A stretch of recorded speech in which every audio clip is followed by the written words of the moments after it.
Police today smashed an alleged childcare racket, fleecing hundreds of thousands of taxpayer dollars. Strikeforce Mercury has spent months investigating fake operators accused of rorting the industry via sophisticated criminal networks. There were dawn raids on family homes and several arrests, including a mother believed to be the mastermind. We were there.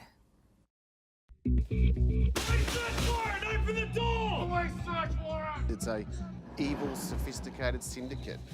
Make no mistake, this is significant organised crime. Ground, on the ground! Open the door! Open the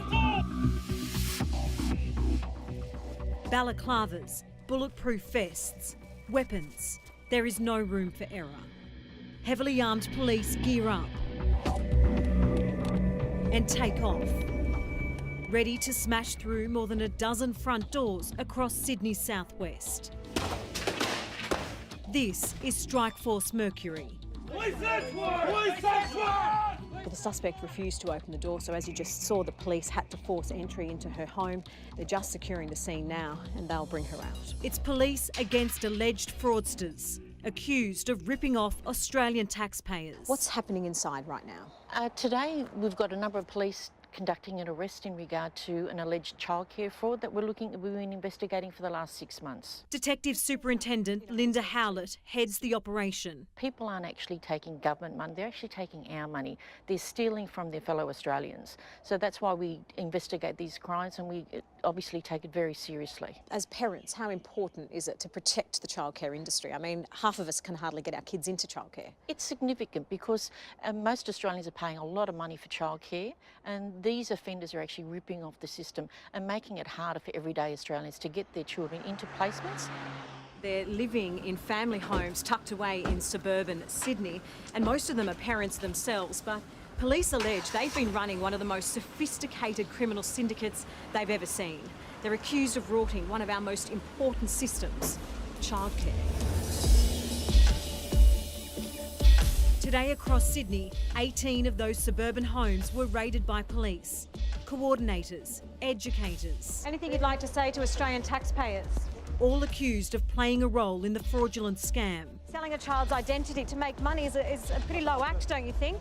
13 people in total were arrested in the operation.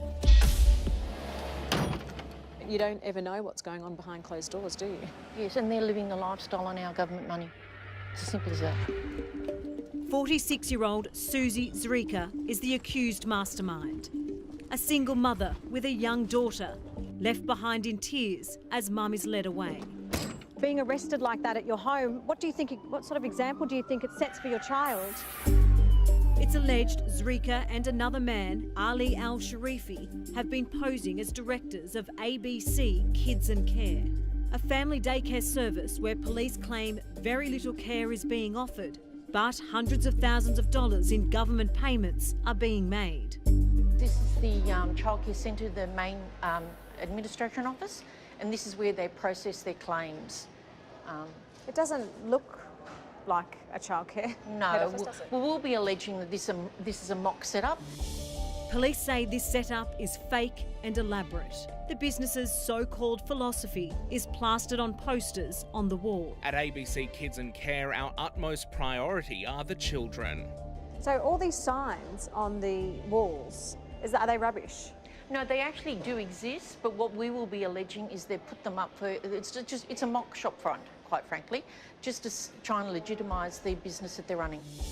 Police will allege in March alone, ABC Kids and Care made 3 applications for payments through the COVID stimulus package, totalling $138,000.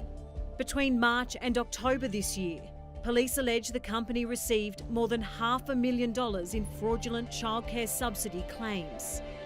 Parents are paying a fortune for childcare, and here you are accused of making a fortune. Can you tell us what happened with all that taxpayers' money? It's slick. It's a slick operation and it's there to steal money from taxpayers. Assistant Commissioner Stuart Smith from the New South Wales State Crime Command claims these are sophisticated, organised criminals. It's all fake. It's all a giant fraud. The childcare subsidy scheme is designed to help working parents, with the government picking up a percentage of the bill, Family daycare is even more affordable, but it's based on a model of trust and self-regulation, therefore making it easier to rort the system. They can pass the pub test any day of the week. They're professional form fillers, aren't they? They certainly are. The more complex or more regulated the systems are, the more the sophisticated the criminal networks get to respond to how to defeat government systems. So, how are the criminals doing it? Let's say Paul is the mastermind. He starts a family daycare company and appoints himself the director. Paul has several staff working under him. They're called people management controllers and coordinators. According to the federal government, it is up to them to audit and monitor that the family daycare business is being run correctly and honestly. They only have an intention to steal money from the taxpayer. The auditors can be in charge of up to 60 educators who pretend to run above-board facilities. Those educators recruit parents who agree to be in on the scam to make some easy money. Look, they come from a diverse background. We've seen single parents, we've seen a lot of people arriving from overseas being duped by spruikers belonging to these syndicates. Each educator can look after 7 children a day from 7 a.m. to 8 p.m. The parents sell their child's identity by allowing educators to claim up to 50 hours a week in childcare that they're not using. Paul makes his money by taking a percentage of each fraudulent government subsidy. It's a small amount per child, but it quickly adds up. Each of those kids worth $212 a week plus a payment of $7,500. The fraudulent scheme or the network syndicate can have a value of up to $7 million in fraud per year. There is nothing lower than using children and vulnerable people to take money away from taxpayers. New South Wales Police Minister David Elliott. The criminal mind in Australia, around the world, is getting a lot smarter, getting a lot more sophisticated, and clearly it's just been a little bit too easy to defraud the taxpayers. This money as potentially, this $1 billion is potentially being going towards funding terrorist activities, buying bullets to be used against Australians. Are you shocked or surprised that the police have shut your business down? Not coming. This is the second major bust by Strikeforce Mercury. In the past year, more than 50 people have already been charged in connection with the Red Roses family daycare. That company is accused of defrauding the childcare subsidy scheme of at least $4 million. There are parents out there who are desperate to find their children care, and here you are accused of defrauding millions in taxpayers' money. No, everything's okay. Everything's okay? No.